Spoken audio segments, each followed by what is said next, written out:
asegurar que estamos.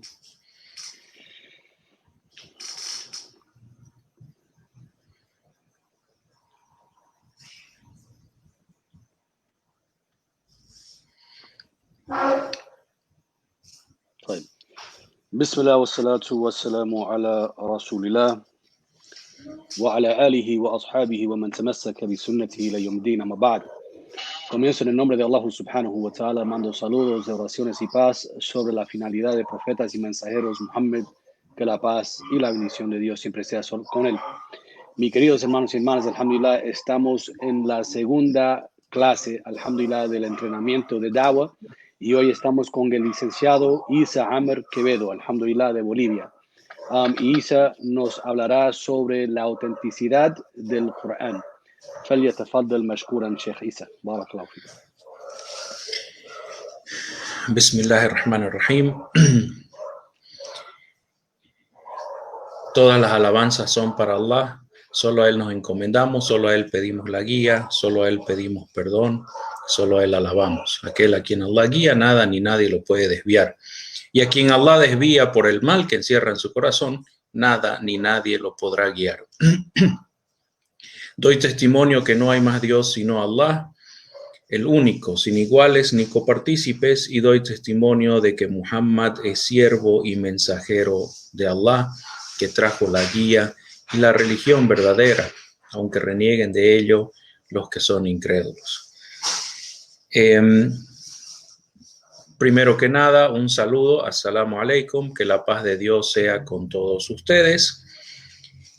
Mi nombre es Isa Amer Quevedo, soy boliviano y estudié Sharia Islámica en la Universidad de Medina hace mucho tiempo, y también estudié Ciencia Política en la Universidad Gabriel René Moreno en Santa Cruz de la Sierra. Después hice un posgrado en Educación Superior Universitaria. Sí, ahora quiero hablarles de un tema específico que es la autenticidad del Sagrado Corán, inshallah.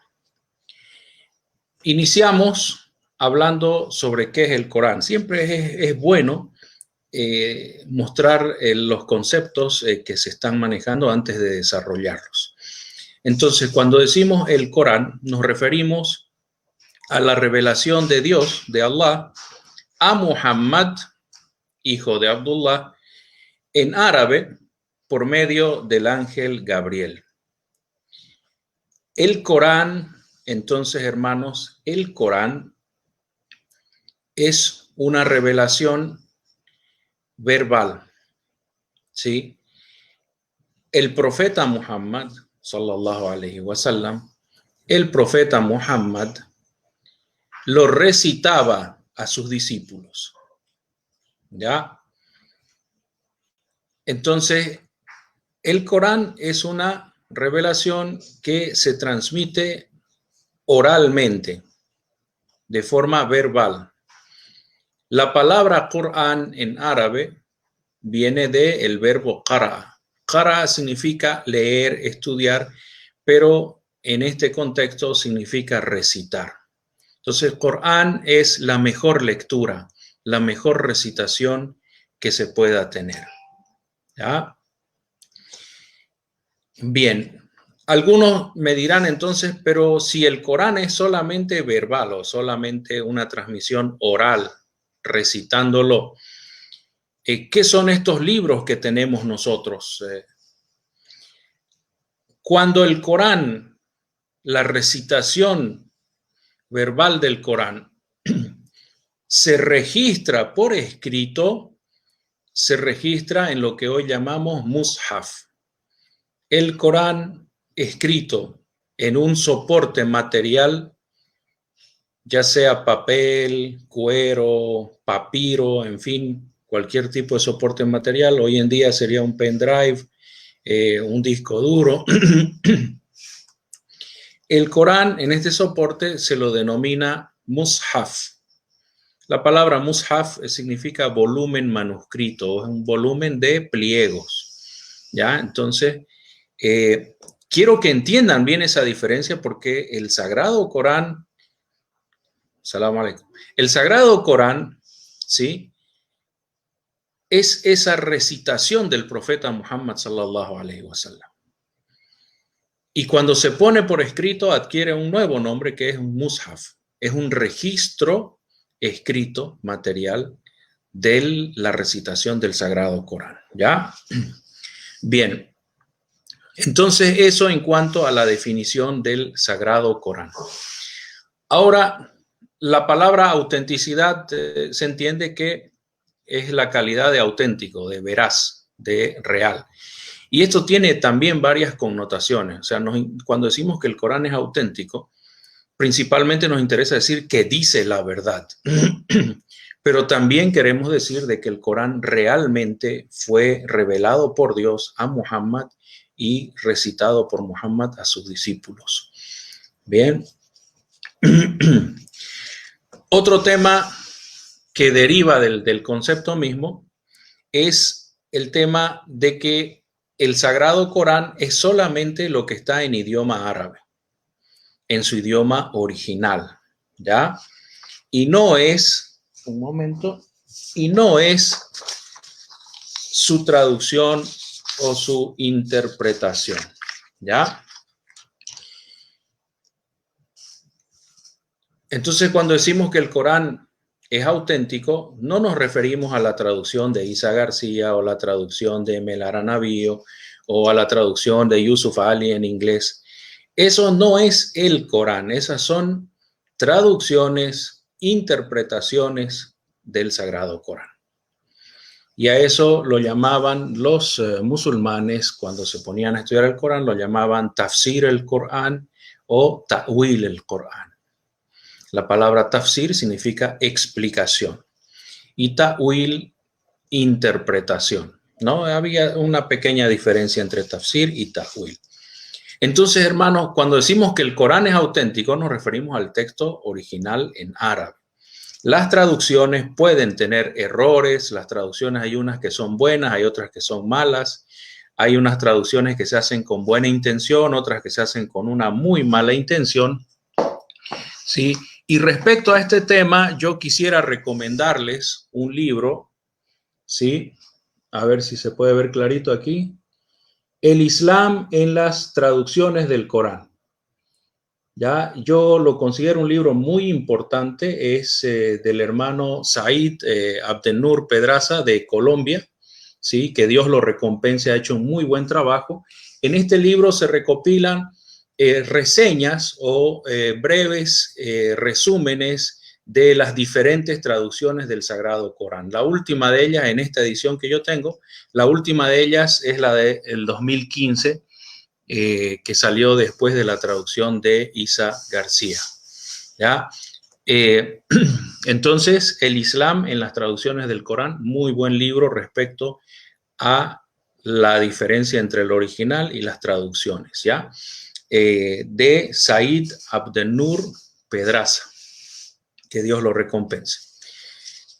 Bien, hermanos, entonces entendemos de esta pequeña introducción que hemos hecho que el Corán es un texto vivo, es decir, que originalmente se recita y se contiene en los corazones o en las memorias de las personas. Entonces, el Corán ya existía completo cuando los sahabas lo memorizaban de la boca del profeta Muhammad sallallahu alaihi wasallam. Y hoy en día, esa recitación coránica se recita en la misma manera que se recitaba hace más de 14 siglos, cuando descendió al profeta Muhammad sallallahu alaihi wasallam.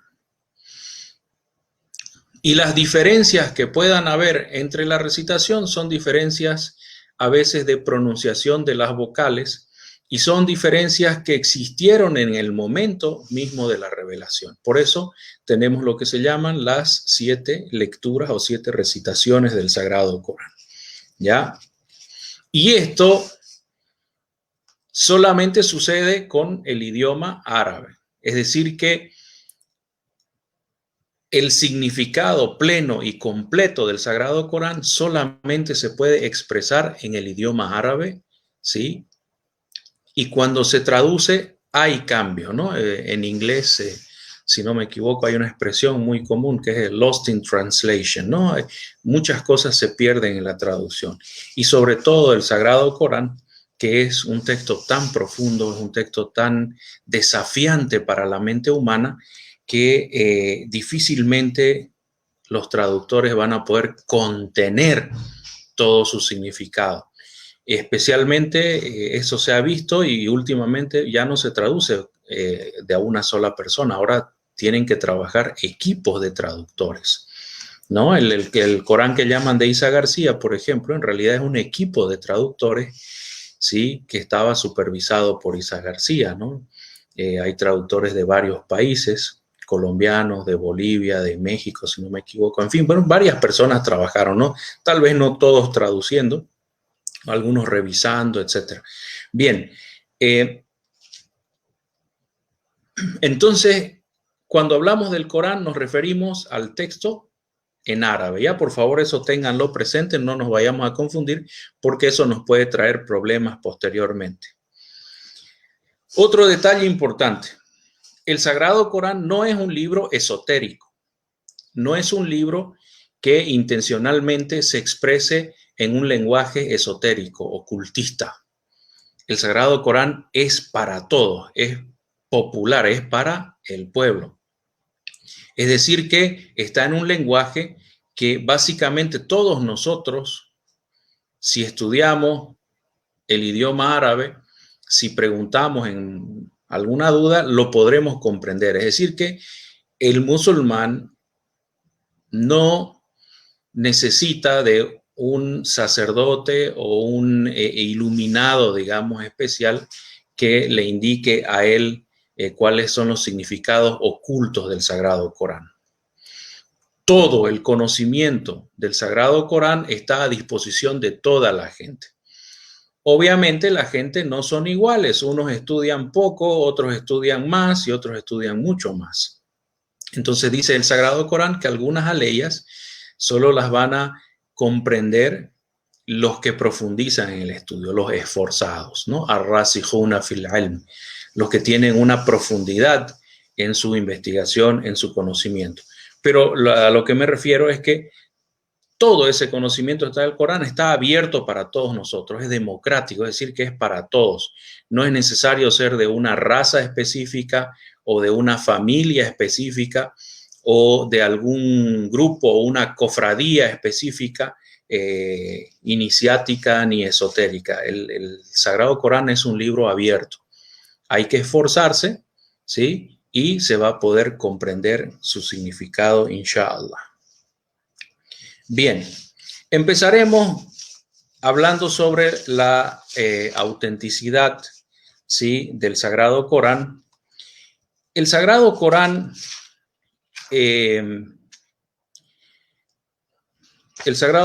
lo podemos ver desde dos aspectos que los vamos a separar para poder facilitar la comprensión. El primero es el texto en sí, y la segunda, la primera parte es el texto en sí, y la segunda parte es el contexto, es decir, las circunstancias históricas, ¿sí? Que acompañaron a la recopilación y posterior transmisión del Sagrado Corán. ¿Ya?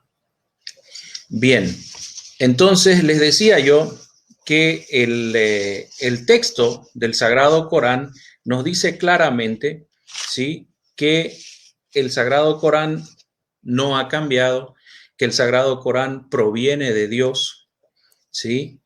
Les voy a recitar aquí un par de aleyas donde claramente, de forma sin ambigüedades, inequívoca, el Sagrado Corán nos dice que proviene de Dios. A'udhu billahi minash shaitanir rajim. وإنه لتنزيل رب العالمين نزل به الروح الأمين على قلبك لتكون من المنذرين بلسان عربي مبين وإنه لتنزيل رب العالمين. Esto significa ciertamente que este Corán es una revelación del Señor de los mundos. Allah, Dios, como quieran llamarlo, el Señor de todos los mundos, todos los planos o dimensiones de existencia que existen, de todo el universo. Nazala bihi ar-ruhul amin. Te lo reveló o te lo trajo el Espíritu Santo, el ángel Gabriel. Ala qalbika litakuna min al-mundirin. Lo puso en tu corazón, donde se contiene. Recordemos que es un texto vivo, ¿no? Lo puso en tu corazón para que tú puedas advertir a los demás. El mensaje, ar-risala. Bilisanin arabiyyin mubin. En un idioma árabe perfecto, elocuente, alto. Lo que hoy llamamos al-lugha al-arabiyya al-fusha, el idioma árabe clásico, que es el parámetro, digamos, de medición y un parámetro de calidad de cualquier texto literario en árabe, es el Sagrado Corán, el árabe del Corán. Entonces dice, esto voy a usar la traducción de Isa García aquí, dice, este Corán es una revelación del Señor del universo, descendió con él el Espíritu Santo, el ángel Gabriel, y lo grabó en tu corazón, oh Muhammad, para que seas uno de los que advierten a su pueblo. Es una revelación en lengua árabe pura. Ya fíjense cómo yo expliqué varias cosas y en la traducción de Isa García es más puntual, ¿no? Entonces, cada uno de los intérpretes o traductores puede tener una ligera variación en lo que traduce. Otra ley del Sagrado Corán, la primera que mencioné está en la sura 26, es la ley 192. Y esta segunda ley, A'udhu billahi minash shaitanir rajim, Innahu la Qur'anun karim fi kitabim maknun la yamassuhu illa al-mutahharun tanzilun min rabbil alamin. Dice que este es un Corán noble, preservado en un libro custodiado, que solo pueden tocar los purificados. Es una revelación descendida por el Señor del universo. La sura 25, Aleya 1, la primera sura. Como verán entonces, hay varios versículos o aleyas del Sagrado Corán que indican sin ambigüedad, de forma clara, que este es un libro revelado por Dios al profeta Muhammad por medio del ángel Gabriel. Sí, aquí tengo otro que dice, bendito sea quien reveló la fuente de todo criterio a su siervo el profeta Muhammad para que con él advierta a todos los mundos. Bien. Entonces, dentro del texto del Corán está claramente establecido que el Sagrado Corán es una revelación de Dios. También lo vemos al principio de todas las suras. Cada capítulo del Corán se llama sura. El Corán tiene 114 suras. Entonces, al principio de cada sura, ¿sí? Vemos que empieza Bismillahirrahmanirrahim, que significa en el nombre de Dios, el clementísimo, el misericordioso. Entonces, cada uno de los capítulos del Sagrado Corán, excepto uno, ¿sí? Empieza con en el nombre de Dios, clemente, misericordioso, que en idioma árabe se entiende que esta revelación que se va a recitar viene encomendada, viene revelada por Dios, ¿ya? También encontramos que dentro del Sagrado Corán, 332 veces Dios le dice al profeta Muhammad, Qul, es decir, diles. Dios en primera persona le ordena a Muhammad en segunda persona que le diga a otras personas. Qul.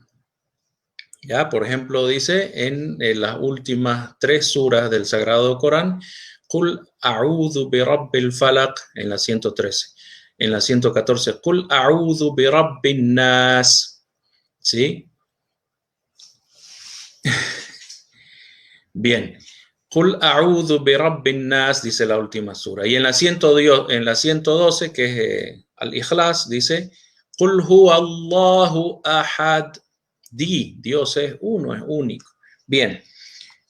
Otro punto es que, como les decía, el discurso es en primera persona. Dios dice claramente, ¿sí?, que Él es la fuente del Corán. Y Él se lo revela y se lo entrega a Muhammad y le ordena cosas a Muhammad que mencione, que retruque, que refute ciertas cosas. Bien.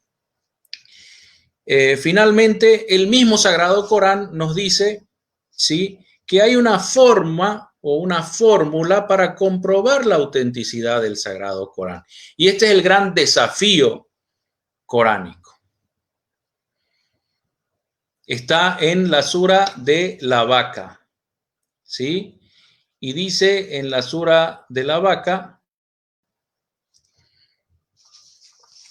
A'udhu billahi minash shaitanir rajim, dice, وَإِن كُنْتُمْ فِي رَيْبٍ مِّمَّا نَزَّلْنَا عَلَى عَبْدِنَا فَأْتُوا بِسُورَةٍ مِّن مِّثْلِهِ وَادْعُوا شُهَدَاءَكُم مِّن دُونِ اللَّهِ إِن كُنتُمْ صَادِقِينَ. ¿Esto qué significa? Significa, si ustedes dudan de la autenticidad de este Corán que le hemos revelado a nuestro siervo Muhammad, compongan ustedes, los idólatras de la Meca, los árabes de la Meca, compongan ustedes un capítulo igual que el Corán, en su nivel literario, en su nivel de datos científicos, lo que ustedes quieran. Y el capítulo más corto del Corán tiene 3 aleyas. O sea que Dios no les estaba pidiendo más de 3 aleyas. ¿Ya? Y claro, y les dice, y si no lo hacen y no lo van a hacer, entonces cuídense de un castigo del infierno. Narun waquduha an-nasu wal hijara u'iddat lil kafirin. Un fuego, ¿sí?, cuyo combustible serán las gentes y las piedras, que está preparado para los que reniegan del mensaje de Dios. También hay otra parte del Sagrado Corán donde dice que si este Corán no fuera de Dios, encontrarían en él mucho disenso o mucha contradicción. Y es interesante que la palabra en árabe que utiliza es khilaf. Esta palabra ikhtilaf que se menciona solamente aparece ahí en el Sagrado Corán. O sea que la palabra contradicción o disenso solamente aparece para decir de que no hay. ¿Ya? Bien. Entonces, como verán, el mensaje coránico es coherente en que viene de Dios, ¿sí? Y no hay ninguna parte del Sagrado Corán que contradiga esto. Es decir, que el texto es coherente. Tiene una sola voz, una sola opinión. Si comparamos, ¿sí?, con la Biblia, por ejemplo, en la Biblia encontramos que un evangelio dice, a mí me pareció también que he investigado desde el principio contarte las cosas, ¿no?, que fueron tan ciertas, como el evangelio de Lucas, ¿sí? O el principio del evangelio de Juan, dice, no, muchas cosas se dijeron, pero no todas están aquí.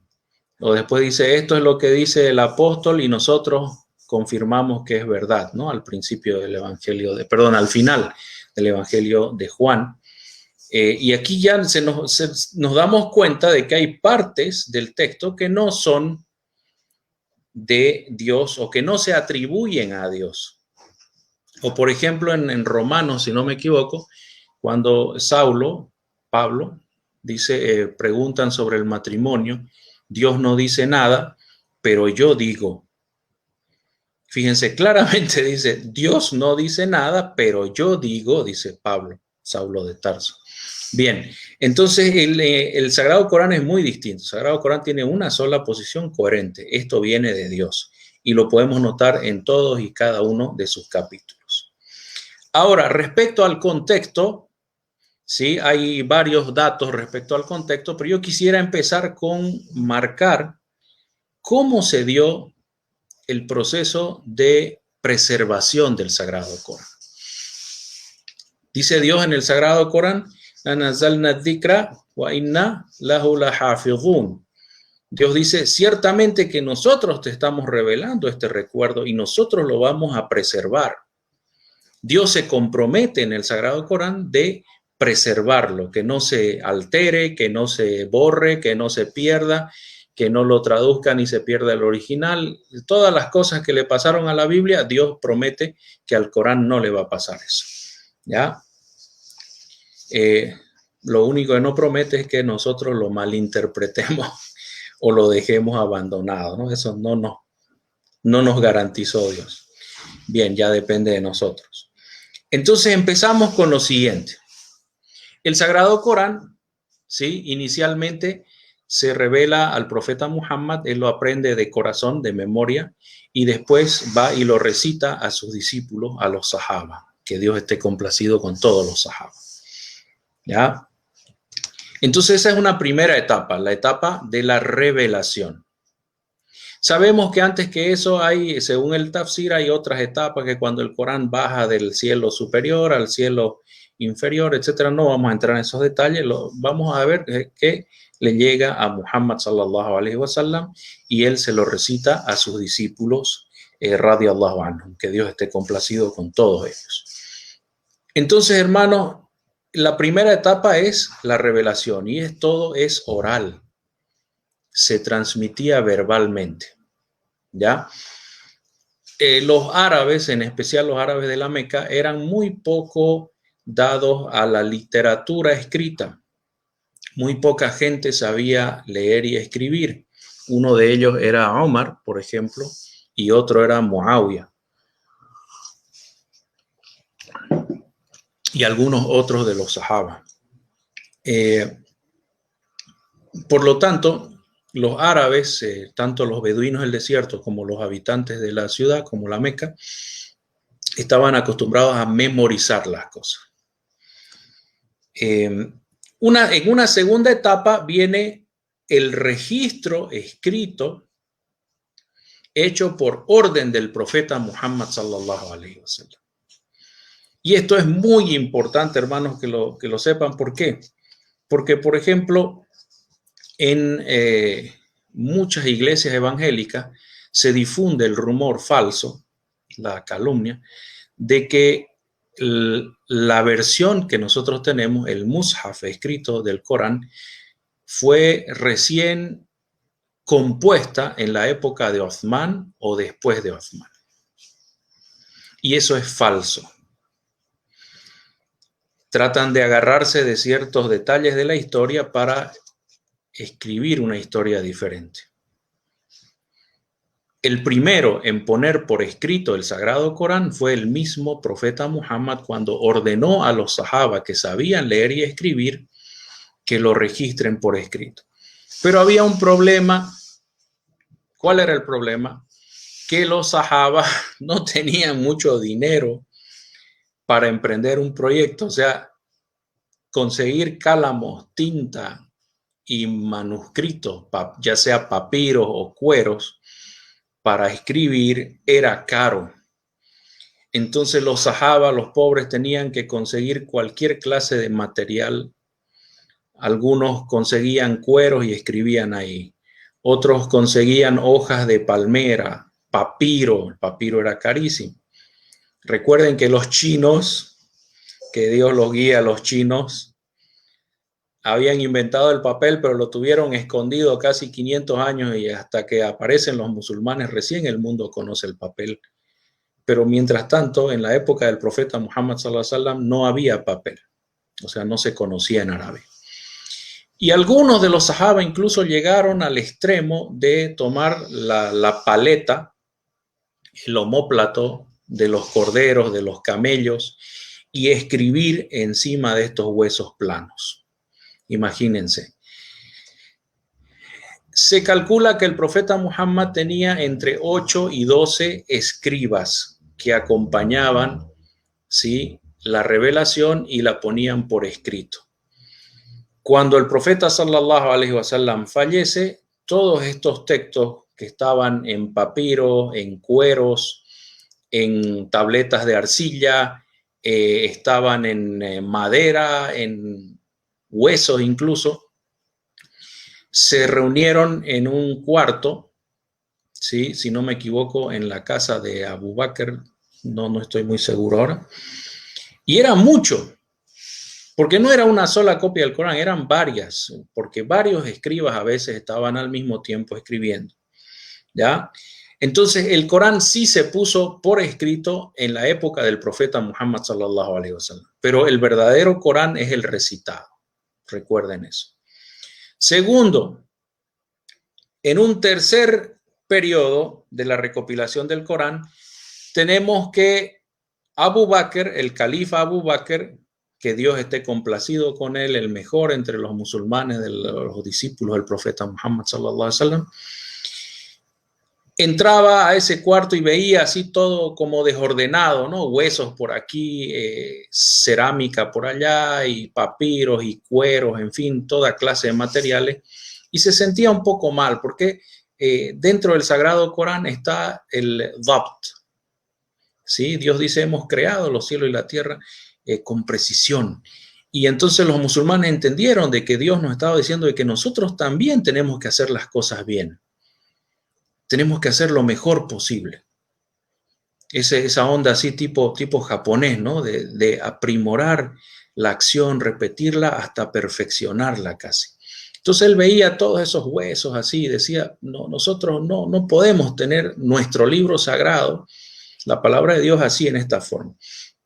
Entonces ya en época de Abu Bakr se reunió un poco de dinero y se juntó cuero, si no me equivoco, y se escribió un Corán escrito, ¿sí?, en un solo volumen. Era gigantesco. Era gigantesco, pues te parecía, qué sé yo, que una mesa, era del tamaño de una mesa. Porque el cuero es grueso, ¿no? Bien, entonces ese es el primer volumen escrito del Sagrado Corán. Posteriormente, en la época del califa Uthman, es decir, 12 o 13 años después de la muerte del profeta Muhammad sallallahu alaihi wasallam, el califa Uthman se encontró de que muchas personas que no eran árabes estaban entrando al Islam y que las diferencias de pronunciación y las diferencias en la lectura, recitación del Sagrado Corán provocó ciertos conflictos. Entonces él dijo, vamos a agarrar ese volumen que hizo hacer Abu Bakr y lo vamos a copiar en 7 copias y vamos a mandar una copia a cada capital de provincia, ¿ya? Que habían 7 provincias en el califato islámico en la época de Uthman. De ahí aparecen las famosas copias de Uthman y aparece al-Khat al-Uthmani, la caligrafía de Uthman, ¿sí?, que se utilizó para poner por escrito el Corán. Pero fíjense que hasta acá, hasta que aparece el Mushaf de Uthman, hasta que aparece la caligrafía de Uthman, ya el Corán ya se había puesto 2 veces por escrito. Y en todas estas veces se nos relata que hubo un proyecto, es decir, que hubo una comisión de los sahaba encargada de hacerlo bien el trabajo. ¿Y quién era el encargado de esta comisión? No era como en los partidos populistas de este es el que más grita, lo voy a poner de jefe, no. Los sahaba eligieron a, si no me equivoco, es Hassan ibn Thabit, que era un poeta y era también escribano y traductor del profeta Muhammad sallallahu alaihi wasallam, que a él el profeta le ordenó que aprenda el idioma siriano, arameo tardío, y el hebreo para poder escribir cartas en esos idiomas y también podérselas traducir. Entonces, este hombre era un personaje, una persona, digamos, idónea para el trabajo que se le encomendó. Abu Bakr le encomendó la recopilación que se hizo en su época y Uthman también le encomendó la recopilación que se hizo en su época. Pero como verán, no es una recopilación de lo que la gente guardaba en su memoria solamente, sino que es un copiado de algo que ya estaba escrito. ¿Y cómo se hacía? Según nos relata el mismo Hassan, ¿sí? Nos relata que se tomaba una ley que estaba escrita y se buscaba 2 de los sahaba que confirmen haber visto que el profeta Muhammad sallallahu alaihi wasallam la recitase. O sea que cada vez que se copiaba, cada vez que se escribía, se volvía a confirmar. ¿Y cuál es el resultado, hermanos? El resultado es que nosotros tenemos hoy en día, ¿sí?, un Corán con una sola versión. Es el único libro en la historia de la humanidad que tiene una sola versión. Subhanallah. Y ese es el milagro de Dios. Y así, el gran milagro que dejó el profeta Muhammad es el Sagrado Corán. Imagínense, un hombre en medio de Arabia, analfabeto, sin saber leer ni escribir, caminaban descalzos, llenos de polvo en medio del desierto, en un ambiente tribal de mucha ignorancia, supersticiones, chauvinismo, guerras civiles, crimen, alcoholismo, etcétera, etcétera. De ese ambiente, gracias a la revelación de Dios, sale un libro que no tiene más que una sola versión, que no tiene contradicciones, que no tiene versiones alternas. Los testigos de Jehová, por ejemplo, dicen que a ellos buscaron en las diferentes copias de la Biblia y encontraron 50.000 errores. 50.000 errores. Estoy hablando de los años 70 del siglo pasado. Imagínense. El Sagrado Corán no tiene diferencias en sus versiones, no tiene contradicciones entre una versión y otra. Ya, entonces el contexto de la transmisión del Sagrado Corán es tremendamente preciso. Este libro es el único que se ha transmitido de una generación a otra durante más de 14 siglos sin que hubiese cambiado. Y dicen varios estudiosos del Sagrado Corán que no son musulmanes, que uno puede rechazar el Corán sin quererlo leer ni nada, pero uno no puede refutarlo o negar de que no ha cambiado. Bien. Ahora, alguno me va a decir, no, pero usted, gargantudo, usted nos está charlando aquí. ¿Cómo sabemos que no ha cambiado el Corán? Les voy a hacer una cita bien simple, ¿sí?, de distintos manuscritos antiguos del Sagrado Corán que provienen de la época de los sahaba y después de los sahaba. ¿Ya? ¿Esto de dónde lo tomé? Fui a Wikipedia y escribí Arab Manuscripts of Corán, ¿no? Manuscritos árabes del Corán. También escribí Old Manuscripts, manuscritos antiguos. El manuscrito estrella es uno que se ha encontrado recién, ¿sí? Se encontró el 2015, si no me equivoco, 2016, en la Universidad de Birmingham, en Inglaterra. Este manuscrito, cuando se hizo un análisis de carbono del material que lo compone, se descubrió que es de la época del profeta Muhammad sallallahu alaihi wasallam. Y que es muy probable que el que escribió el manuscrito hubiese conocido al profeta sallallahu alaihi wasallam. Después se hizo un análisis de la caligrafía que se utilizó y esa caligrafía, que se denomina Hijazi, es la caligrafía de la época del profeta Muhammad sallallahu alaihi wasallam.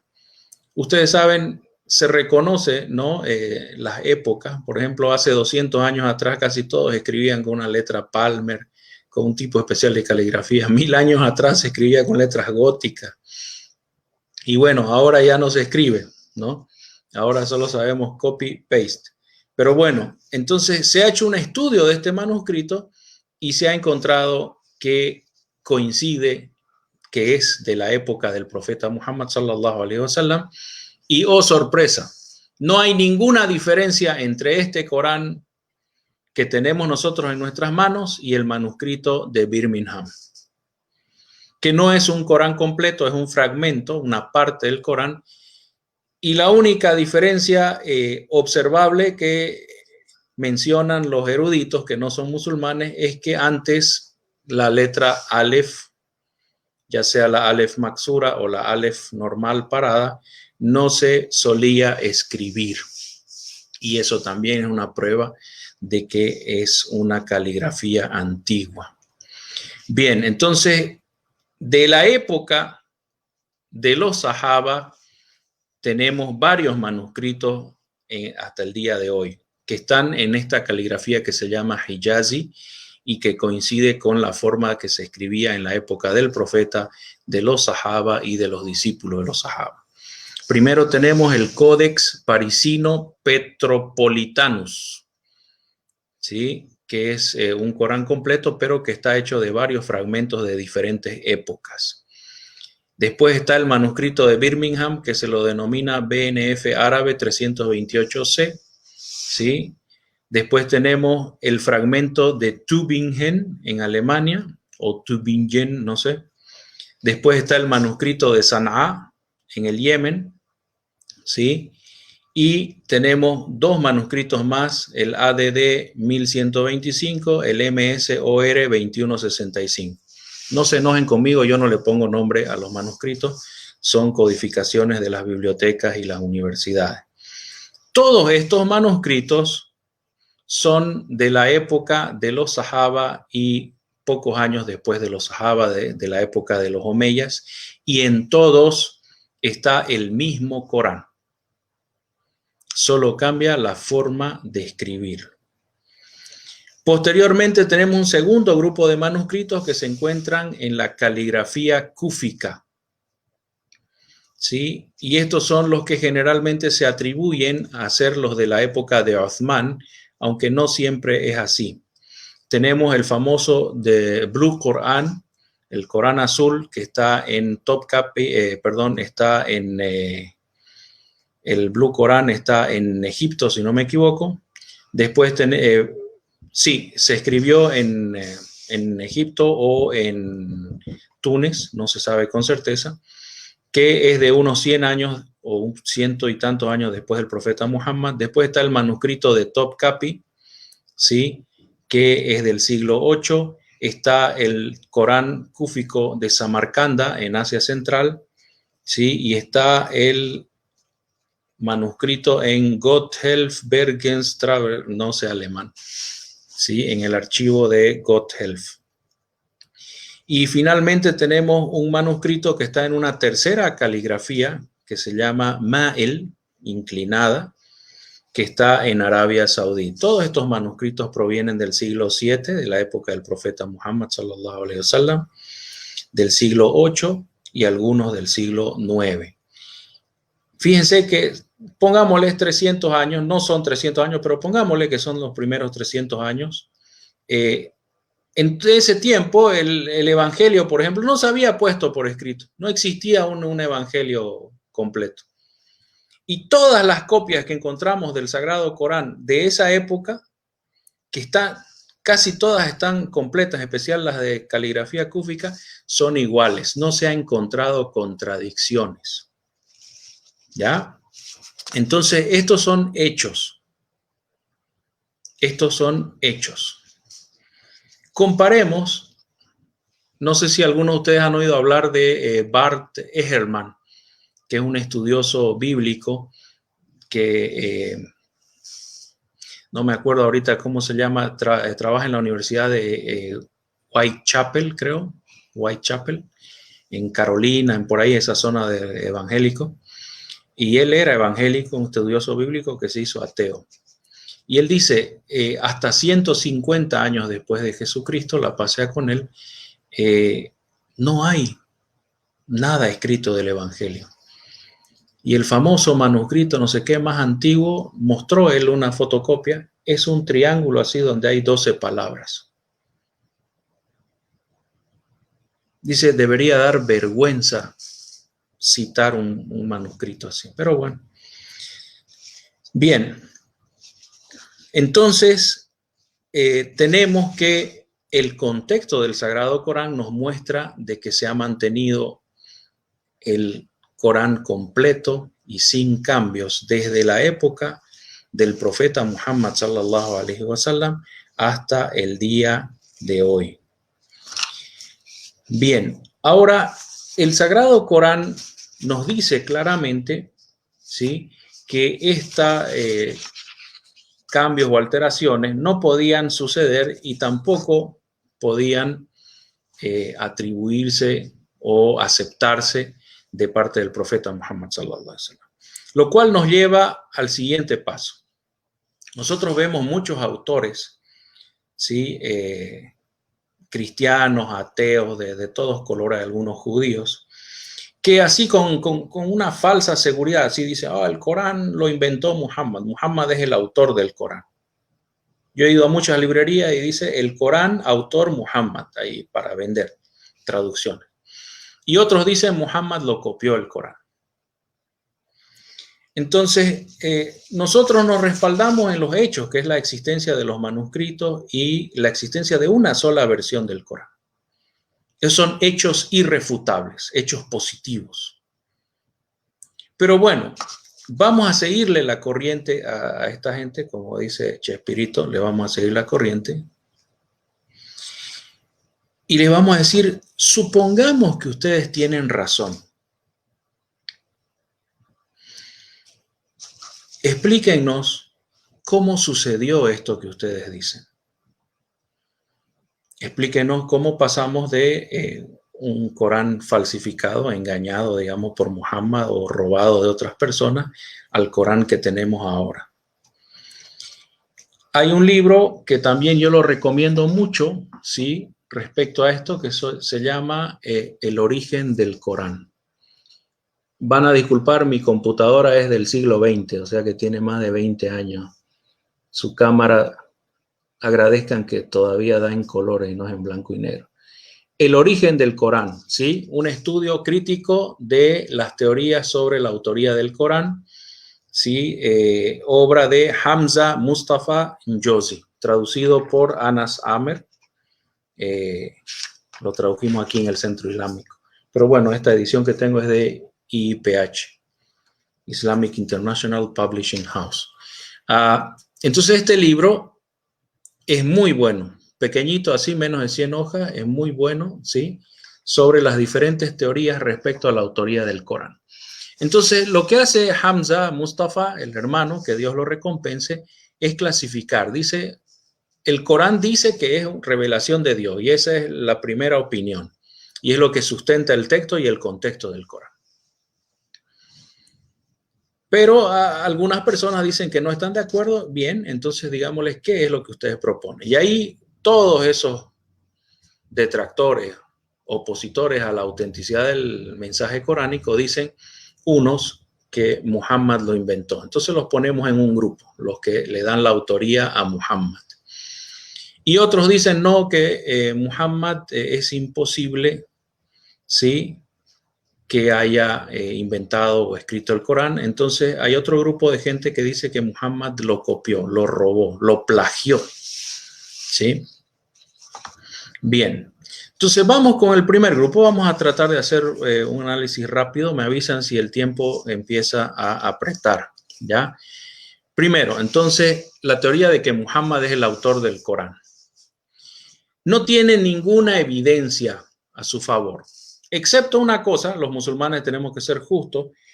Hay una sola cosa que les debemos reconocer a estas personas, es que Muhammad fue el primer ser humano en recitar el Corán. ¿ya? Pero como sabemos, él era analfabeto, no pudo haberlo escrito y haberlo escrito o haberlo ordenado todo en su cabeza es prácticamente decir que era una especie de supergenio. Aparte de eso, Muhammad era conocido por ser honesto. Si él hubiese sido el autor y después se lo hubiese atribuido a Dios, entonces estaría siendo mentiroso, ¿no es cierto? Deshonesto. Y toda su vida Muhammad era conocido incluso por sus enemigos por ser una persona honesta. Le decían al-Amin, el confiable. Y entre todas las acusaciones que le hicieron los idólatras de la Meca, ninguno lo acusó a Muhammad de ser deshonesto. Y todas las otras acusaciones que le hicieron al final se cayeron, ¿no? Por sí mismas. Pero bueno, vamos viendo parte por parte. Los que dicen que Muhammad es el autor se tropiezan con un problema gravísimo que le quita toda sustentabilidad a sus teorías. ¿Por qué Muhammad escribiría un libro sin saber leer y escribir? ¿Por qué a Muhammad se le ocurriría escribir un libro y atribuírselo a un Dios como Allah? Muhammad vivía bien, estaba casado con una mujer rica, llevaba una vida dentro de los estándares de la Meca, cómoda, tenía hijas, tenía hijos, era un hombre realizado en la Meca. ¿Por qué? ¿Cuál sería el móvil? ¿Con qué motivo él haría esto? Bien, entonces aquí vamos a ir viendo subteorías dentro de la teoría de que Muhammad es el autor. Pero el Corán mismo anticipa esto. Ya dice en el Sagrado Corán, A'udhu billahi minash shaitanir rajim, وَإِذَا تُتْلَى عَلَيْهِمْ آيَاتُنَا بَيِّنَاتٍ قَالَ الذين لا يرجون لقاءنا أن أأتي بقرآن غير هذا أو بدله قل ما يكن لي أن أبدله من تلقاء نفسي إن أتبع إلا ما يوحى إلي إني أخاف إن عصيت ربي عذاب يوم عظيم. Bien, tan pequeñita la letra. Dice en español, cuando se les recitan mis versículos, quienes no esperan comparecer ante mí dicen, tráenos otro Corán distinto o modifícalo. Respóndeles, le dice Dios a Muhammad, respóndeles, no me es permitido modificarlo, solo sigo lo que me ha sido revelado. Inni akhafu in asaitu rabbi azaba yawmin azim. Temo que si desobedezco a mi Señor, me azote el castigo de un día terrible. Entonces, fíjense, algunas personas lo presionaban a Muhammad para que altere de alguna manera la revelación para su conveniencia de ellos. Y Dios en el Sagrado Corán deja bien claro que no pertenece a Muhammad, ¿sí?, la facultad de alterar el Sagrado Corán. ¿Ya? También el Sagrado Corán nos advierte, ¿sí? Dice, no hay nadie más injusto que quien inventa mentiras acerca de Dios. Dice en árabe, وَمَنْ أَظْلَمُ مِمَّنْ افترى على الله كذبا. ¿Sí? O dice, he recibido una revelación cuando en realidad no se le ha revelado nada. O dice, revelaré algo similar a lo que Dios ha revelado. No hay nadie más injusto que el que no recibe nada y dice, he recibido de Dios. O sea que si Muhammad fuera el autor del Corán, ¿por qué él pondría en el Corán una maldición en contra de sí mismo? No tiene sentido. Bueno, vamos viendo las subteorías, o sea, las variaciones de las teorías de los orientalistas sobre todo, que atacan la autenticidad del Corán. Primero que nada dicen, Muhammad lo hizo por el beneficio material. Esta teoría o subteoría es contradecida por la situación económica de Muhammad.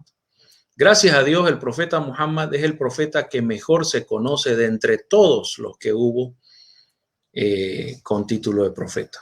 Y sabemos de que él tenía una buena situación económica, muy buena.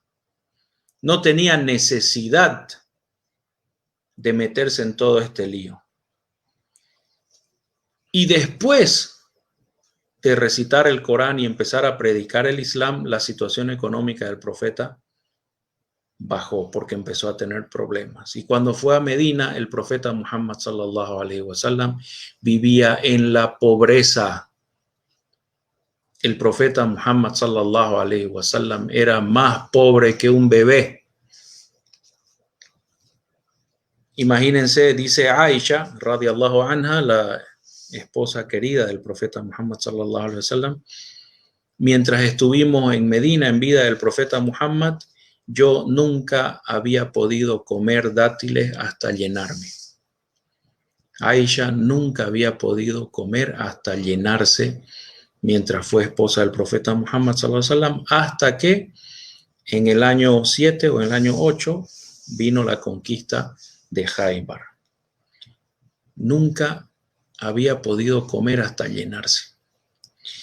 Otro hadiz, el hadiz de Omar radiallahu anhu, el segundo mejor discípulo del profeta Muhammad sallallahu alaihi wasallam, dice que Omar entró a la habitación del profeta y encontró que él estaba recostado, y cuando se levanta el profeta estaba sin ropa en el del torso de la cintura para arriba, y su lecho, que eran unas hojas de palmera, así, conocen, ¿no? Las palmeras tienen un tronco en medio y después vienen las hojitas.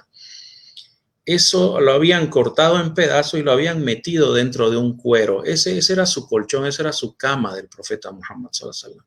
Y cuando él dormía, le marcaba la espalda, los costados. Y Omar vio eso y lloró y dijo, subhanallah, ¿cómo es posible?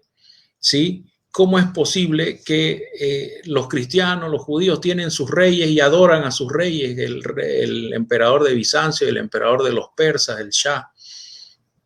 ¿Cómo es posible que tú, siendo el mensajero de Dios, estés en esta situación?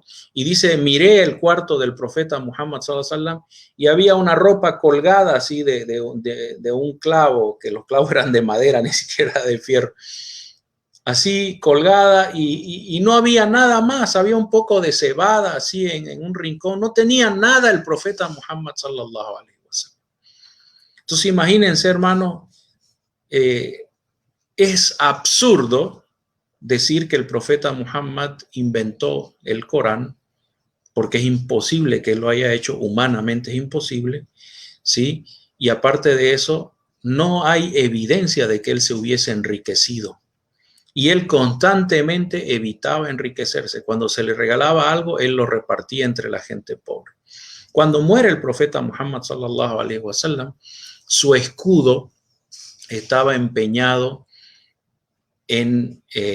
con un judío de Medina, a cambio de un poco de granos para poder alimentar a su familia. El profeta, ese es un consejo bueno para nosotros, el profeta solía comprar alimento para meses. Claro, ellos comían granos, ¿no? Y hacían masa, hacían comidita con trigo, con cebada, pero él trataba de comprar para varios meses. Y tuvo que empeñar su escudo con el que se protegía. Bien, la enciclopedia católica, fíjense la enciclopedia católica, ¿qué dice? Aquellos que dicen que Muhammad inventó el Corán para beneficio material, no existe ninguna prueba, tal como las conocemos hoy, que sustente esa opinión. No hay. O sea, lo dicen por decir. Bien, entonces algunos dicen, evidentemente Muhammad no tenía ninguna intención de enriquecerse, pero sí Viene la segunda subteoría que dice, deseaba tener poder y gloria, o sea, como los conquistadores españoles, ¿no? No solo venían por el oro, ellos querían ser reconocidos como nobles, querían tener gloria, ¿ya? El profeta Muhammad sallallahu alaihi wasallam es conocido como uno de los mejores líderes que ha tenido la historia. Lo reconocen los musulmanes y los que no son musulmanes. Una persona tan inteligente y hábil como el profeta Muhammad sallallahu alaihi wasallam no necesitaba escribir un libro y atribuírselo a Dios para poder tener poder. Es más, si él hubiese escrito el Corán para tener poder, su primer error fue atribuírselo a Dios y no atribuírselo a él mismo. Como hicieron algunos, ¿no? Por ejemplo, Muammar el-Gaddafi, el dictador de Libia. Yo escribí el libro verde, no sé qué. No, Muhammad no necesitaba hacer eso. Y si lo hubiese escrito, tenía que habérselo atribuido a sí mismo si su móvil, si su motivo hubiese sido el deseo de poder y gloria. Otro punto, el comportamiento de Muhammad no coincide con una persona hambrienta de poder y de gloria, de ser alabado, de ser ensalzado por los demás. Muhammad era humilde, muy humilde. Muhammad ayudaba en los quehaceres de su casa, limpiaba, barría, él se costuraba su ropa, arreglaba sus zapatos, ordeñaba. Muhammad escuchaba a todo mundo, incluso el Sagrado Corán le dice a Muhammad, eres todo oídos. Muhammad escuchaba a todo, no tenía ningún tipo de presunción ni vanidad. Todos los que venían a hablar con Muhammad hablaban con él y él los escuchaba atentamente. Incluso hace un tiempo traduje un libro sobre el día a día del profeta Muhammad y hay un relato interesante. Una niña pequeñita que era sirvienta de alguna casa vino y lo agarró a Muhammad de su mano y le dijo, Muhammad, me tenés que ayudar, tengo varios quehaceres que hacer que me mandó mi patrona. Y lo tironeaba al profeta Muhammad y lo llevaba por aquí y por allá, tenía que ir al mercado, comprar esto, no sé qué, y el profeta Muhammad se dejó llevar y se reía. Una persona hambrienta de poder, de gloria, ¿permitiría eso de una niña, de una sirvientita? Siempre fue muy humilde con los niños, con los débiles. Una vez vino un beduino, la gente beduina un poco ruda así en su comportamiento, lo agarró de aquí de su capa, lo jaloneó así y le marcó su cuello y sus hombros. Los sahabas se mordían las manos de rabia, le vamos a cortar la cabeza a ese beduino tarado. El profeta Muhammad le dijo, no, ellos son así, son rudos, vienen del monte, vienen del desierto. Entonces el profeta Muhammad, incluso cuando salía con sus discípulos en campaña, él era el comandante, él era el soberano de Medina y en un momento dado, él era el gobernante de toda Arabia, de toda la península. Y aún así, cuando iban y paraban para acampar, el profeta sallallahu alaihi wasallam iba y recogía leña, se ponía a armar las tiendas y los sahabas decían, no, por favor, no. Cuando se construyó la mezquita en Medina, el profeta Muhammad cargaba los ladrillos, quería ayudar y los sahabas les daba pena, les daba vergüenza. Cuando se cavaron las trincheras, el foso para defenderse de los idólatras de la Meca y de los beduinos, el profeta Muhammad iba también trabajando y ellos no querían. Entonces, su forma de ser no coincide con la de un ambicioso de poder, un político de eso. A ver, cierren los ojos y piensen en el político más cercano que ustedes conozcan, donde sea que estén. El profeta no era así. Incluso cuando murió su hijo Ibrahim, el último de sus hijos, murió pequeñito, la gente, ustedes saben, los árabes, ¿no? Empezaron a decir, ay, hay un eclipse, había un eclipse del sol. El sol se está ocultando de pena, llorando la muerte del hijo del profeta. Hasta en esa circunstancia tan triste el profeta salió y aclaró: el sol, la luna, son creaciones de Dios, no se ocultan por la muerte ni nacimiento de nadie. Cuando los árabes eran salameros con el profeta y lo alababan, lo elogiaban, más de la cuenta el profeta les decía: no digan así. Bueno, los ejemplos son infinitos, ¿ya? Consultaba a los sahaba en la batalla de Uhud, para los que saben la sira. En la batalla de Uhud, él dijo: nos quedamos dentro de Medina y peleamos casa por casa. Pero los sahaba, los más jóvenes, se sentían valientes: vamos a revolcar a esos idólatras de la Meca. El profeta Muhammad cedió. Si hubiese sido un hombre soberbio, prepotente, ambicioso de poder, no aceptaría el disenso. También cuando él arregló pagarles a los nómadas, a los beduinos, en la batalla del Foso, el año 5, consultó a los sahaba, hizo un consejo de guerra y les consultó, y los ansar de Medina dijeron: no le vamos a pagar a esos infelices. Ahora nosotros somos musulmanes, obedecemos a Dios. Nunca ellos habían podido sacarnos un tributo. Ahora que somos musulmanes, menos les vamos a dar. Y el profeta cedió. Entonces, él contradice todo esto del deseo de poder y gloria, ¿no? Y bueno, si hubiera hecho eso, ¿por qué escribir textos que lo censuran, ¿no es cierto? Como hay un montón de partes del Corán donde el profeta comete algunos errores y Dios mismo lo corrige censurándolo, ¿no? Por ejemplo, donde dice A'udhu billahi minash shaitanir rajim, en la sura 80, Abasa wa tawalla ja'ahul a'ma, ¿no? Dios le dice: frunciste el ceño y te diste la vuelta cuando te llegó el ciego. Estabas ocupado con los ricos ahí hablándoles del Islam y él te incomodaba sin darse cuenta, claro, porque era cieguito, no sabía. Dios mismo lo censura en el Sagrado Corán. Si Muhammad fuese el autor, ¿pondría esos textos? No, pues no cuadra, no es lógico. Bien, también cuando inició la revelación, el profeta Muhammad se asustó mucho, se quedó en cama horas, ¿no es cierto? Le venía escalofrío, le venía fiebre. Si hubiera sido todo un complot de Muhammad para escribir un libro falsamente, no cuadra todo ese shock que él tuvo y pasó, digamos, cuando inició la revelación.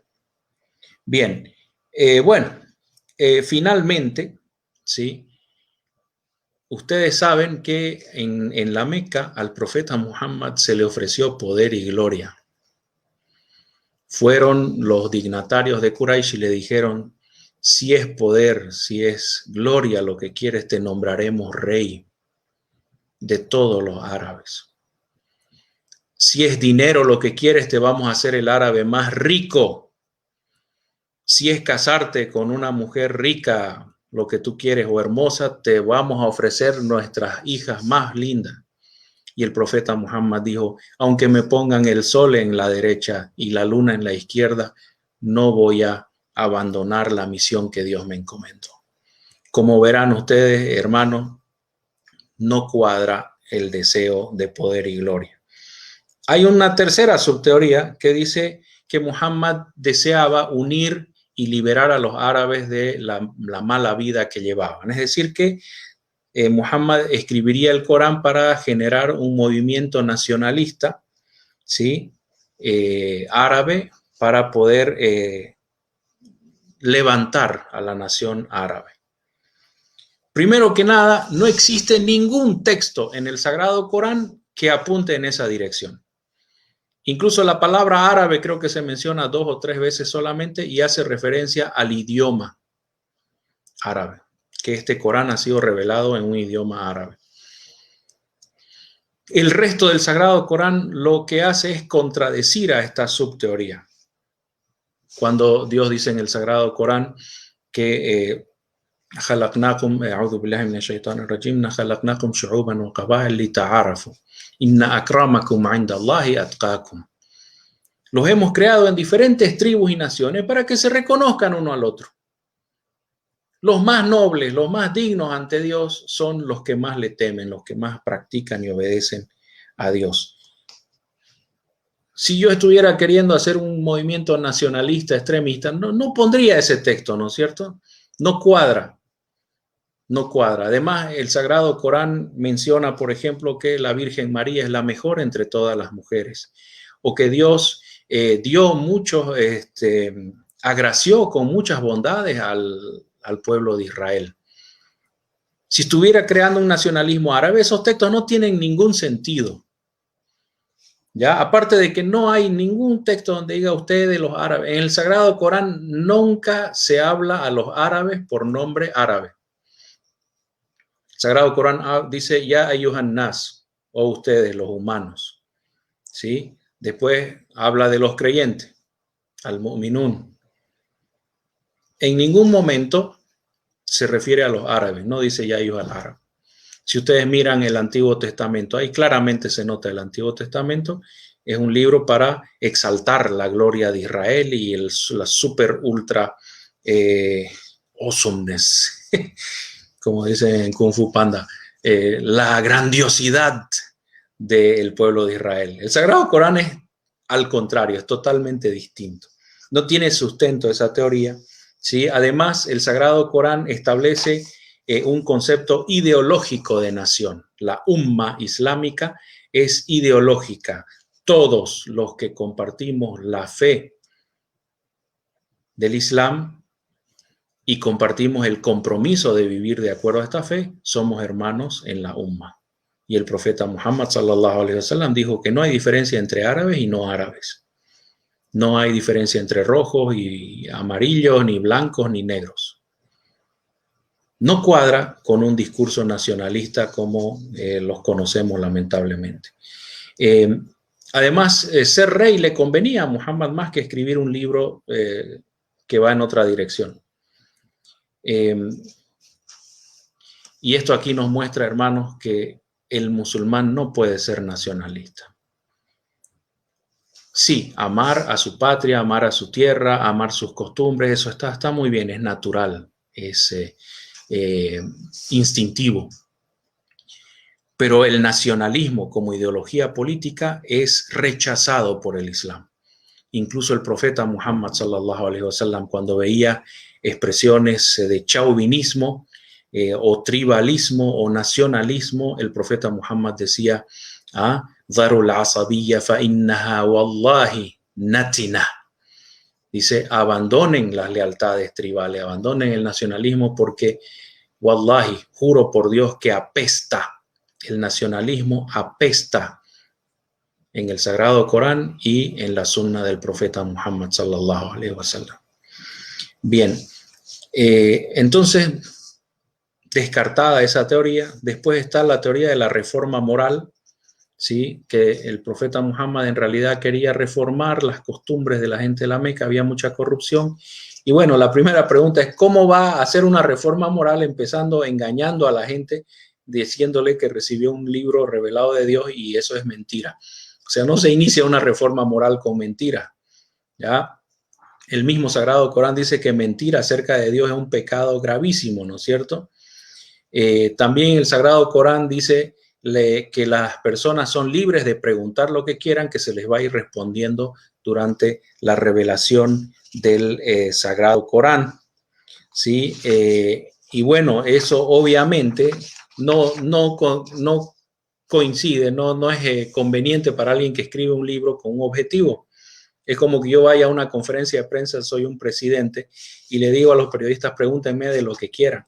Por ahí uno agarra y me dice, a ver, ¿qué es de los presos políticos? ¿Dónde están la corrupción? Cosas que no me convienen.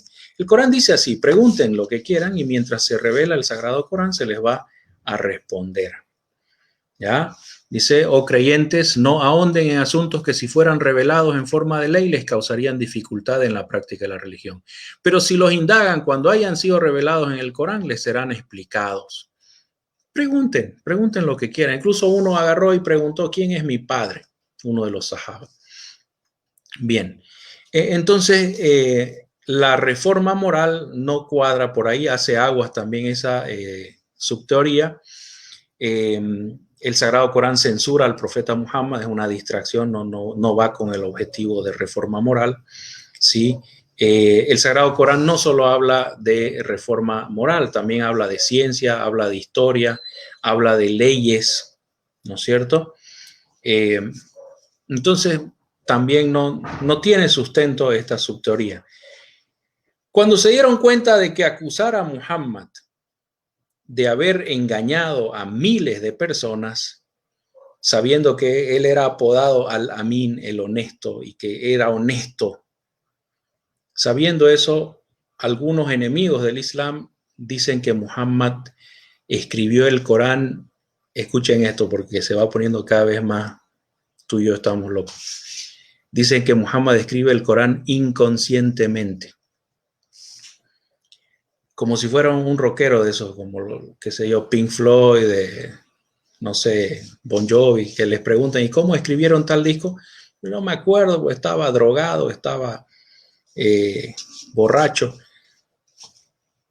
Así dicen que Muhammad escribió el Corán inconscientemente, aunque no lo puedan creer, believe it or not.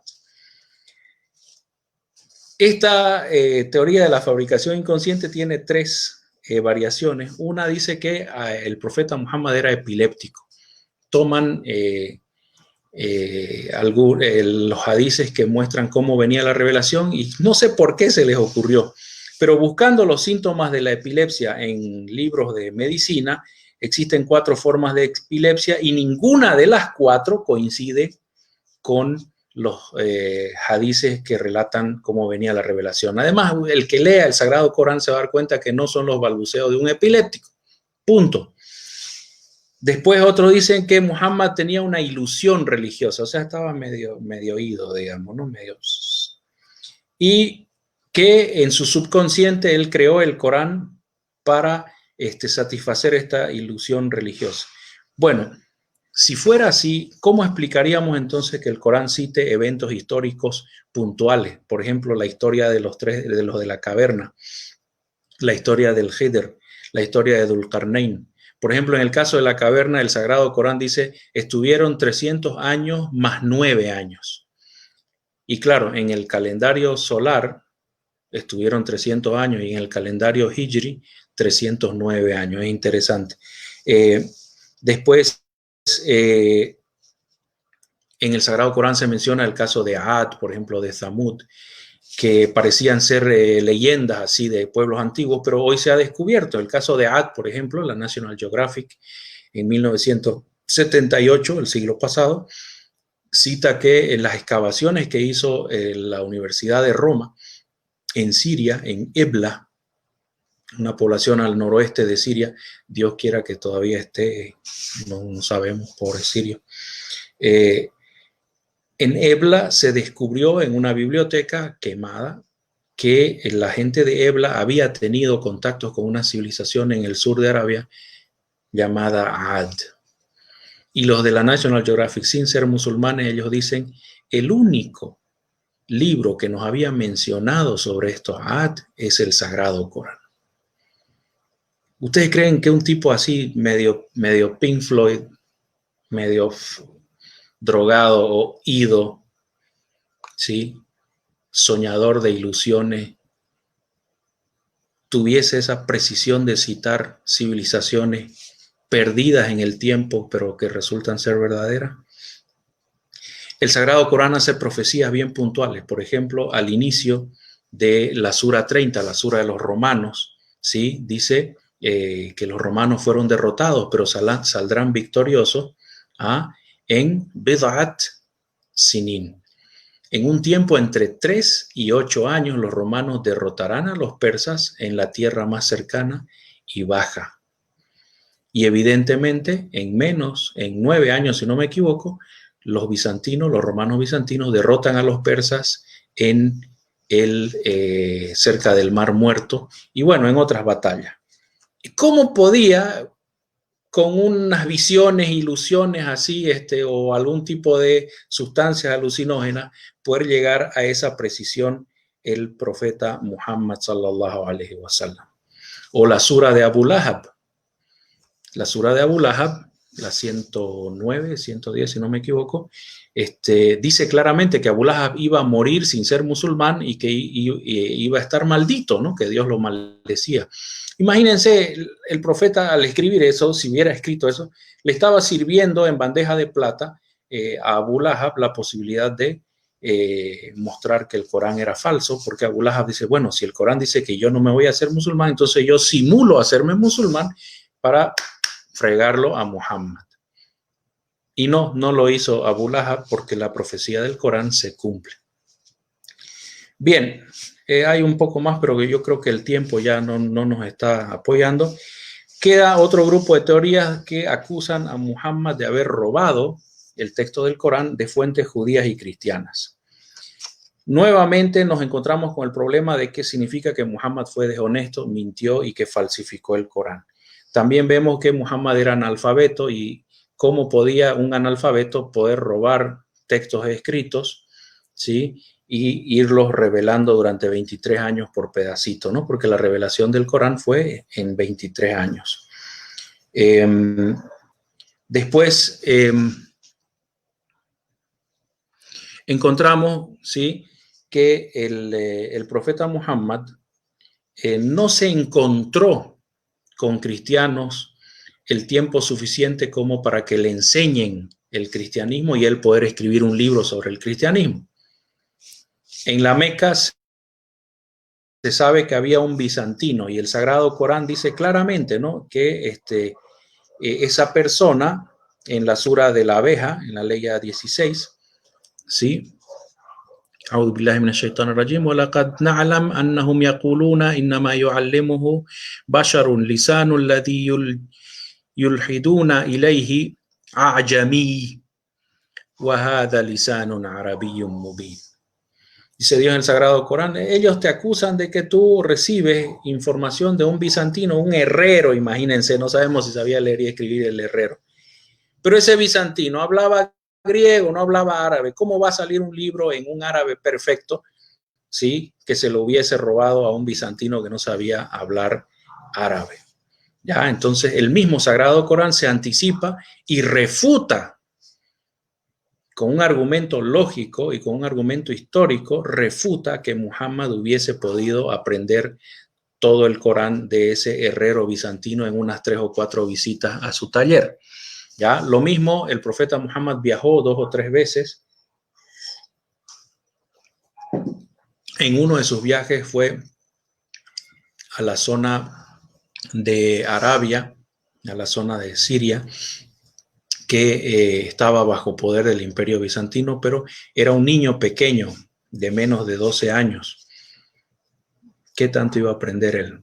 En arameo o en hebreo o en griego, ¿sí? Muhammad sallallahu alaihi wasallam no sabía esos idiomas y no sabía leer ni escribir. No tuvo tiempo.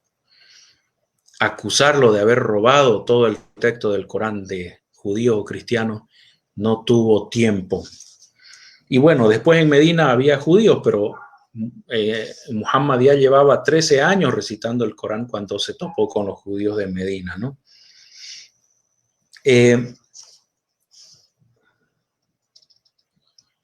Hay un sabio musulmán muy conocido del siglo pasado, se llama Jamal Badawi. Si no me equivoco, es un hermano egipcio que vive en Canadá, si no me equivoco. Tiene varios libros pequeñitos sobre Dawah. Él nos hace unas preguntas importantes. Dice, si Muhammad aprendió todo lo que está en el Corán de judíos o cristianos, ¿cómo es que nosotros no sabemos quiénes son esos que le enseñaron? Muhammad es el profeta del que más se sabe. Aquí en el Centro Islámico Boliviano, donde yo trabajo, aquí cerca, tenemos en nuestra biblioteca una colección de libros de hadith, de 9 libros de hadith, no de todos. Y esos 9 libros de hadith son 60 volúmenes grandes. Sabemos mucho sobre Muhammad sallallahu alaihi wasallam. ¿Cómo es que no sabemos quiénes son esos supuestos maestros que le enseñaron? La segunda pregunta que él hace es, ¿por qué los enemigos de Muhammad no expusieron a estos maestros? Lo más que atinaron los enemigos de Muhammad, que incluso lo odiaban tanto que intentaron asesinarlo, ¿no es cierto? O sea, más que eso no lo van a odiar. Pero aún así, lo único que atinaron a decir es que Muhammad aprendió de un herrero. Absurdo, ¿no es cierto? No sabemos si el herrero sabría algo de la Biblia. No son muy intelectuales, digamos, los herreros, ¿no? Otra pregunta que hace es que ¿cómo es que nadie se pudo dar cuenta? O sea, Muhammad siempre estaba acompañado de gente. El mismo Sagrado Corán nos dice que la gente estaba metida ahí en la casa del profeta todo el tiempo y siempre había gente espiándolo, lo espiaban al profeta, sallallahu alaihi wasallam. Lo espiaban. Cuando él se quería ir a dormir, ellos lo trataban de espiar por encima de la pared, trataban de espiar cómo se bañaba, cómo iba al baño, todo lo espiaban. Y tenía, el profeta Muhammad tenía varias esposas. Imagínense, si ustedes con una esposa a rato no saben a dónde esconderse, ¿ah?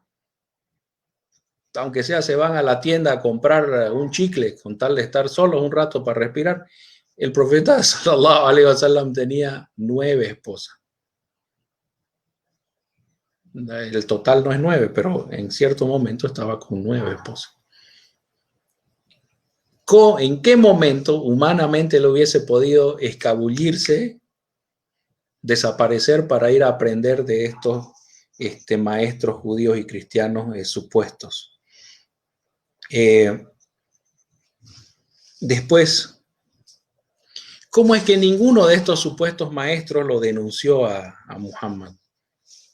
¿No? Diciendo, hey, este hombre se está haciendo famoso con lo que nosotros le enseñamos. No existe. No existe. No hay sustento. Bien, miles de judíos y cristianos se hicieron musulmanes y a ninguno se le ha registrado que diga, oiga, esto que está diciendo Muhammad, nosotros lo charlamos normalmente entre nosotros. No hay. ¿Sí? Bien, ¿hay un paralelismo entre el Corán y la Biblia? Sí, pero es parcial. Es un paralelismo natural porque ambos textos provienen de una misma fuente. La Biblia está basada en libros sagrados, que son el Torá de Moisés, los Salmos de David, el Evangelio y otros libros. Por lo tanto, debe haber un paralelismo, pero si nosotros miramos con profundidad, no es total. Vamos a tomar como ejemplo algunas cosas. Por ejemplo, la Biblia tiene una estructura totalmente distinta a la del Corán. La Biblia en parte es crónica histórica. Es más, tiene un libro que se llama Crónicas y otro que se llama Crónicas de Reyes. ¿Sí? Después en otras partes es biografía de los profetas. El Evangelio en realidad no es el Evangelio de Dios. El Evangelio es la biografía de Jesús, la pasea con él desde su nacimiento hasta su supuesta crucifixión. No es el verdadero evangelio, no es la palabra de Dios revelada a Jesús, es las cosas que le pasaban a Jesús. O sea, es biográfico, no es el verdadero evangelio. En fin, el Sagrado Corán no encaja con ninguno de estos estilos que mencionamos de la Biblia. En la Biblia también encontramos chauvinismo tribal. Desde el principio del Génesis, en especial el Antiguo Testamento, es un libro tribalista y chauvinista, donde Israel es lo máximo, los otros son un desastre, los otros no sirven para nada, los gentiles son unos pinches, la comida que no comen los judíos se la pueden regalar a los gentiles, a los judíos no se les puede robar, pero a los gentiles sí se les puede robar, etcétera, ¿no? Y eso no existe en el Sagrado Corán. El Sagrado Corán es para todos y es justo con todos. En el concepto de Dios, vemos que en el Antiguo Testamento Dios existe lo que se llama el antropoformismo o antropomorfismo, que a Dios le dan forma humana. En la Biblia Dios tiene cara, tiene nariz, tiene espalda, tiene retaguardia, ¿no? En Génesis Moisés vio la retaguardia de Dios. No me pregunten qué es eso. Yo creo que sería una pregunta que haría sudar a un equipo completo de mufasirín, de exégeta. Pero así dice que Moisés le vio la retaguardia a Dios. Es un Dios que pierde cosas Y en Génesis, Dios entra al jardín del Edén y no encuentra a Adán y a Eva. No los encuentra, los perdió. Y tiene que empezar a gritar, Adán, Adán. Dios de Todopoderoso es representado así. En el Éxodo igual dice, ¿no?, que Dios pensó que los israelitas se habían ido por el sur, pero ellos se habían ido por el norte. Dios se equivocó. Dios se arrepiente de haber creado a los humanos. Dios teme el poder de los humanos. En cambio, en el Corán, Dios está totalmente desprovisto de todas estas debilidades o características humanas negativas, ¿ya? Respecto a los profetas en el Sagrado Corán solo son mencionados para ponerlos como un ejemplo para los creyentes. Mientras que en la Biblia encontramos que a los profetas cometen delitos, asesinan gente, roban, y el colmo de todo esto, ¿sí? El colmo es que a David le atribuyen ser voyeur. Estaba espiando a la vecina desde la terraza, la vio bañarse, la deseó, la secuestró, la hizo llevar a su palacio, la violó, la embarazó, ¿ah? Y después cuando ella viene y le dice, estoy gordita, le dijo, ¿ahora qué hacemos? Él agarra y como el esposo de esa mujer era un general, era Urias, ¿no?, el geteo, lo manda a asesinar. Dice, llévenlo al combate, déjenlo debajo de la muralla y cuando los enemigos se contraataquen, ustedes lo dejan solo a Urias. Todo eso, todas esas acusaciones, un prontuario, imagínense, ya que el destripador es un piojo tuerto al lado del rey David en el Antiguo Testamento. En cambio, en el Sagrado Corán, el rey David es mencionado como un ejemplo para nosotros. Todos los profetas son ejemplos. En el Antiguo Testamento, al final le atribuyen la idolatría a Sulaimán, a Salomón. Al final de sus días, el corazón de Salomón se inclinó por otros dioses.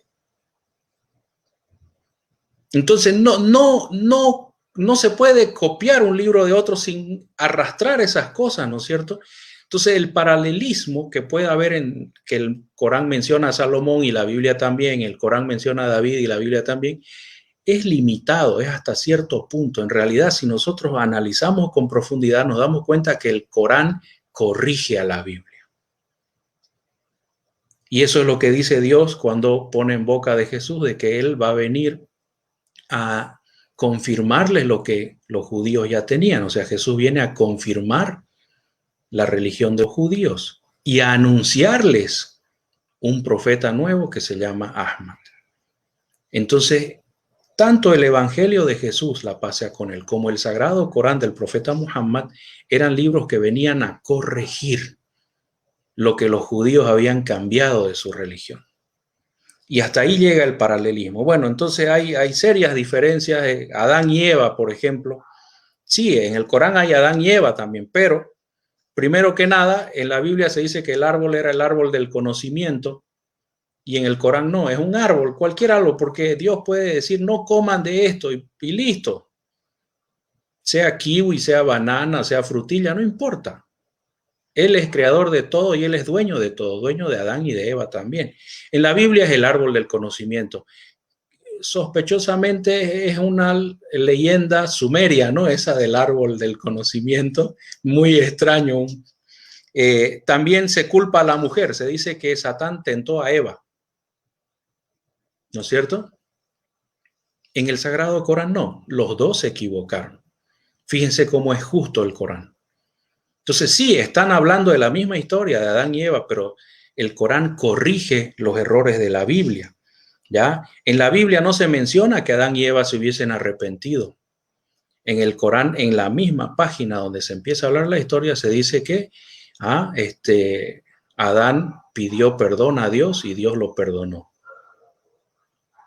¿no? Fataba alayhi innahu huwa at-tawwabur rahim. Dios lo perdonó a Adán. Después, un detalle muy importante, por favor, si algunos deben estar cansados.